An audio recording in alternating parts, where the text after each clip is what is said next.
नमस्कार. डॉक्टर बाबासाहेब आंबेडकरांची 135वी जयंती आता साजरी होत आहे. त्या अनुषंगाने नातेपुते येथे अ, अ, जयंती उत्सव समितीचे सचिव अ, स प्राध्यापक सुनील साळवे सर अ, हे आपले गजपर्वच्या माध्यमातून आपण त्यांची मुलाखत घेत आहोत. सर नमस्कार. जय भीम सर. नमस्ते. जय भीम. हं. तर मला सांगा सर, की सोलापूरनंतर नातेपुते येथे खूप मोठ्या उत्साहात विश्वरत्न डॉक्टर बाबासाहेब आंबेडकरांची जयंती साजरी होत असते आणि डी मुक्त जयंती साजरी होत असते. तर याबद्दल काय सांगाल? प्रथम मी गज पर्व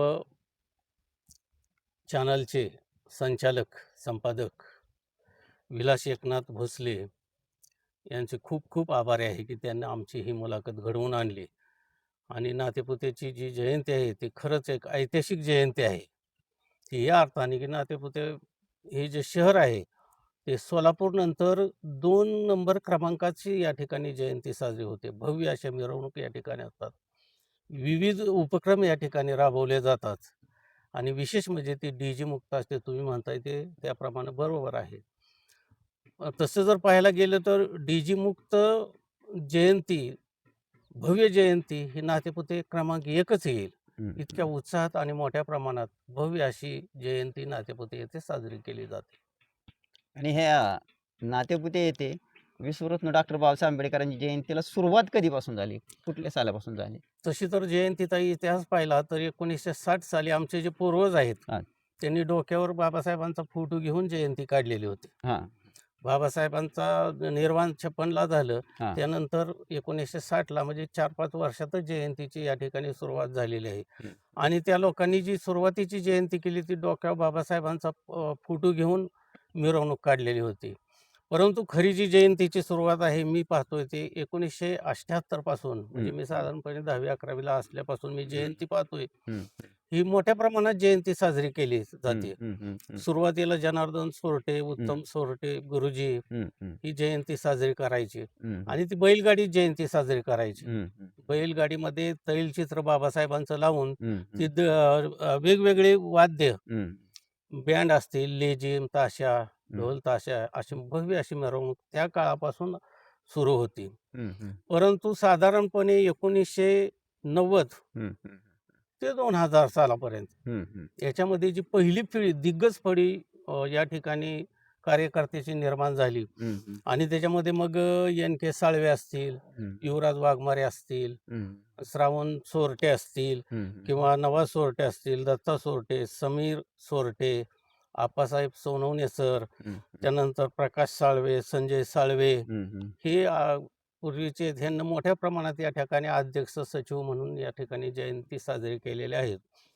तसेच दिवंगत महावीर साळवे, हं, हं, दिगंबर सोरटे, दयानंद सोरटे हे हं, सुद्धा मोठ्या प्रमाणात ह्यांना जयंती साजरी केलेली आहे. हं, हं, आणि त्यानंतर मग 2000 नंतर जे पर्व सुरू झालं, हं, ते जरा थोडंसं वेगळ्या पद्धतीचं झालं. बौद्धिक ह्याच्यावरती त्याच्यामध्ये भर देण्यात हं, आला. हं, हं, हं. आज हे नातेपुते जयंती डॉक्टर बाबासाहेब आंबेडकर जयंती उत्सवात अनेक वक्ते, नामांकित वक्ते, बौद्धिक जे तरुणांना म्हणा, की तरुणांचा बौद्धिक विकास व्हावा किंवा सर्व समाज घटकांचा विकास व्हावा अ, ही अशा स्वरूपात वक्ते बोलवले जातात आणि त्यांची व्याख्याने घेतलेली जातात. तर आत्तापर्यंत अशा नामांकित व्यक्तीपैकी कोणाकोणाला बोलवण्यात आले?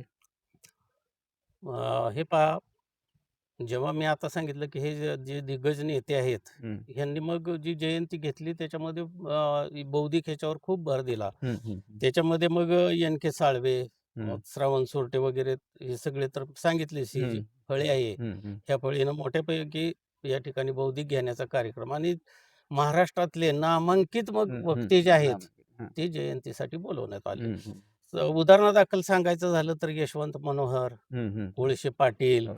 त्यानंतर बाबा आढाव, हं, हं, नुकतेच त्यांचं निर्वाण झालेलं आहे ते बाबा आढाव, हं, हं, सुषमाताई अंधारे, हं, हं, हं, त्याचप्रमाणे सुकुमार कांबळे, लक्ष्मण माने, हं, हं, हं, त्यानंतर अमोल मिटकरी वगैरे असे जे काही दिग्गज नेते आहेत हं, त्यांना या ठिकाणी जयंतीमध्ये बौद्धिक दिलेलं आहे हं, हं, हं. आणि तुफान गर्दीमध्ये हं, हं, हं. त्यांनी भारावून गेल्यासारखं या ठिकाणी बोललेलं आहे मोठ्या हं, प्रमाणात. हं, हं. आणि ही जी परंपरा आहे, हं, हं. बौद्धिक परंपरा, हं, हं. ती अजून सुद्धा चालू आहे हं, आणि हं. आता सुद्धा जयंतीला मोठे वक्ते आणायचं ठरवलेलं आहे. हं, हं. आणि हे जे नातेपुतं शहर आहे, या नातेपुत्याला 30 ते 35 अशी गावं जोडलेली आहेत. आणि जे इथले जे नातेपुतेचे चळवळीतले कार्यकर्ते असो, पदाधिकारी असो, किंवा सर्व्हिसला असणारे असो, पण हे सर्वजण एकत्र येतात आणि जयंती उत्सव अगदी चांगल्या प्रकारे करतात. आणि त्याचं ह्या 30-35 गावावर म्हणजे बाबा नातेपुते जशी जयंती साजरी केली जाते नातेपुते गावामध्ये, तशीच आपल्याही छोट्या-छोट्या गावात साजरी करूया. नात्यापुत्यात बाबासाहेबांचे विचार म्हणजे कधीही न बाबासाहेबांचे विचार जोपर्यंत चंद्र सूर्य आहे, तोपर्यंत त्यांचे विचार राहणारच आहे. त्यांनी जे अ, अ, सामाजिक न्यायाच्या माध्यमातून प्रत्येक प्रत्येक भारतीयाला त्याचा फायदा व्हावा, अशी घटना लिहिलेली आहे.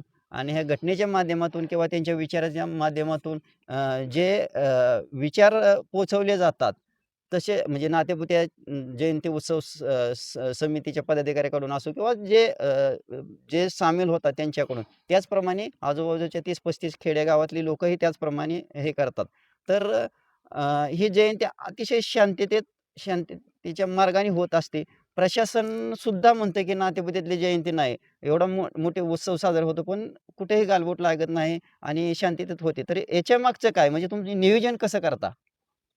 नियोजन हीच सगळ्यात मोठी बाब आहे. हं, हं, नियोजनाची आम्ही मिरवणुकीसाठी खास तयारी करतो हं, हं, हं, आणि मिरवणुकीसाठी काही जे लोक आहेत, हं, जे हं, मिरवणुकीवर नियंत्रण ठेवतील, हं, हं, असे जे लोक आहेत, हं, त्या लोकांची त्या ठिकाणी आम्ही नेमणूक करतो. हं, हं, आणि मग त्या ठिकाणी दत्ता सोरटे असतील, अमर सोरटे असतील किंवा हं, एन-के साळवे, युवराज हं, ही जे लोक आहेत, ही मिरवणुकीवर नियंत्रण ठेवतात हं, हं, आणि त्याच्यामुळं पोलिसांचा भार हलका होतो हं, आणि अतिशय शिस्तबद्ध अशी मिरवणूक असते. हं, हं, ही मिरवणूक 3-3च्या रांगेमध्ये, हं, पांढऱ्या गणवेशामध्ये हं, 1 किलोमीटरची रांग असते हं, हं, आणि त्याच्यापुढं बाबासाहेबांचं तेलचित्र, जिवंत देखावे हं, हं, आणि आतषबाजी हं, अशी चालत असते. हं, परंतु ही मिरवणूक जी आहे ती संपूर्ण गावात फिरून येईपर्यंत हं, हं, कुठंही त्या ठिकाणी आम्ही कुठंही आजपर्यंत हं, हं, जवळ-जवळ 30-40 वर्षामध्ये कुठंही गालबोट लागलेलं नाही. हं, विशेष म्हणजे आम्ही जी धर्मस्थळं आहेत, हं, हं, त्या ठिकाणी आम्ही काही पथ्य पाळतो. उदाहरणार्थ आम्ही जर समजा मुस्लिम समाजाचं त्या ठिकाणी मशीद आहे, तर हं, त्या मशिदीच्या पुढून ज्यावेळेस मिरवणूक हं, जाते, हं, हं, तेव्हा आम्ही ते वाद्य वगैरे घोषणा बंद ठेवतो हं, हं, आणि त्यांना एक प्रकारे आम्ही त्या धर्माचा आदर ठेवतो. हं, ही आमची परंपरा आहे. हं, हं, त्याच्यामुळं आमच्याकडे कधीच हं, हं, आमच्या जे जयंती उत्सव समितीच्या मिरवणुका आहेत, हं, हं, त्या मिरवणुकामध्ये आजपर्यंत कधीच गालबोट लागलेलं नाही. हं, आणि पोलिसांना प्रत्येक वेळेस अधिकारी जे आहे किंवा हं, पोलीस स्टाफ हं, त्यांना हं, उत्तम सहकार्य केलेलं आहे. हं, विशेष म्हणजे सर्व गाव याच्यामध्ये सहभागी होतं. हं, आता मी तुम्हाला सांगितलं, की आपले समाजाचे तर जयंती उत्सव समितीचे पदाधिकारी झाले. बरं, बरं. परंतु याच्यामध्ये चंद्रशेखर भांड, बाबाराजे देशमुख यांनी सुद्धा जयंतीचं नेतृत्व केलेलं आहे आणि उत्तम प्रकारे त्यांनी जयंती पार पाडलेल्या आहेत. हं, हं. जयंतीच्या सुरुवातीस म्हणजे खरे तर विश्वरत्न डॉक्टर बाबासाहेब आंबेडकरांची जयंती 14 एप्रिलला असते. परंतु नातेपुतेमध्ये 1 एप्रिलपासूनच कार्यक्रम ला सुरुवात होते.